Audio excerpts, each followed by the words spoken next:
Hello friends, গত 25শে December আমরা চলে গিয়েছিলাম ব্যারাকপুরের অন্নপূর্ণা মন্দিরে। মন্দিরটি একেবারেই দক্ষিণেশ্বরের আদলে তৈরি। সেই দিন ছুটির দিন থাকায় জায়গাটি বেশ জমজমাট ছিল, তাই আমিও সেখানে কিছু ফটো ভিডিও করে নিলাম। তারপর পেয়ে গেছিল প্রচণ্ড খিদে।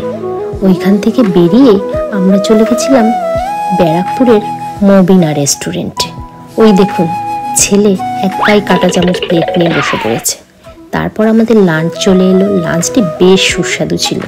লাঞ্চ কমপ্লিট করে আমরা চলে গেছিলাম খাদান মুভি দেখতে। তারপর কিছুক্ষণ সময় কাটানোর জন্য আমরা চলে গেলাম রানী রাসমণি ঘাটে। ঘাট থেকে বেরিয়ে বাড়ি ফেরার পথে দাদা বৌদিকে আর ছাড়া দেয়?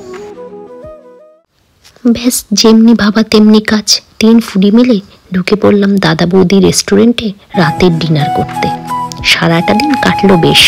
মা অন্নপূর্ণাতে শুরু, ফিশ কাটলেটে শেষ।